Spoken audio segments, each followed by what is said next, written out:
So, ito pala yung in-assemble naming computer package doon sa store sa Pilicam Store.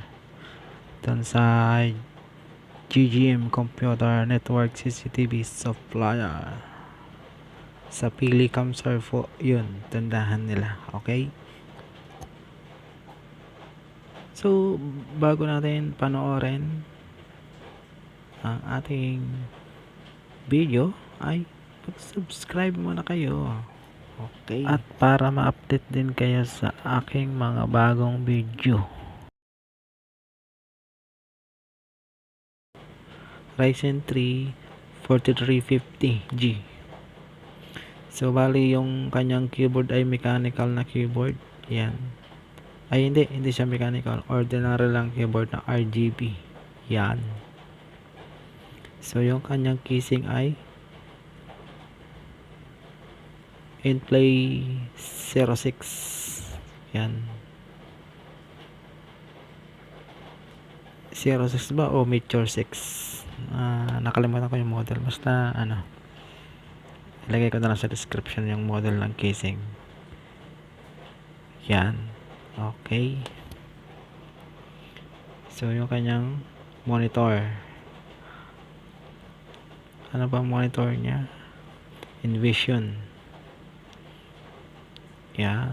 Ganda ng keyboard natin, no? Okay. So ganyan pag naglagay ng backplate. Okay. So yan na yung ating motherboard. Scan natin. Yan. Ganyan lang kasimple mag-build ng computer set. Ang kanyang power supply ay YGT 750 watts. Yan. Ang ganda ng power supply natin. Ito yung the best na murang computer power supply. Yan.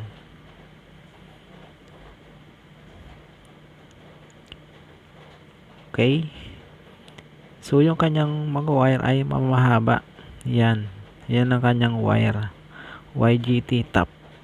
Mahaba kanyang mga wire. Kaya kahit anong casing sa power supply na yan, okay na okay. Yan. So pag mahaba ang wire, magiging maganda ang setting ng mga wire natin. So yan, i-turn nila natin yung power supply. So ito yung lagayan ng storage. Sa ibabaw is SSD, sa ilalim hard drive. Yan. Sa ilalim ng casing yan. Katabi ng power supply sa likod, sa ilalim. Ito yung 24 fan. Ito naman yung loob ng takip ng casing. Yan. Paano siya tanggalin, paano siya ibalik. Yan yung harap. Yan. Bali may lock lang yan sa mga gilid sa loob. Yan. Hindi magnet siya. Yan. May magnet yan. Kaya dumidikit. So, ang kulay niya ay yellow green. Green. Green siya pero parang may halong yellow.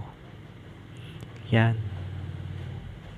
Ganda no? Diba? Astig.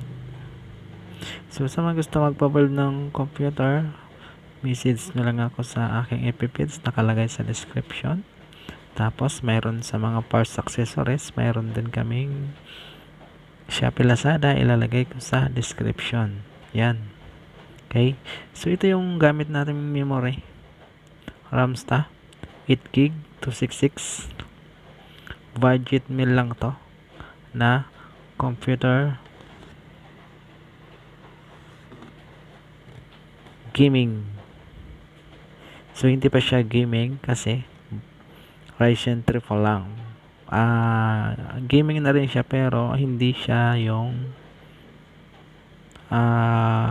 full it fits na gaming na kaya yung gaming lahat. Yan. Okay. So yun, test na natin. Meron tayong power cord. Yan. 1.5 yung size. heavy duty yung kanyang power cord. Okay. So yun, na testing na nga yung power supply, umandar na yung ating fan.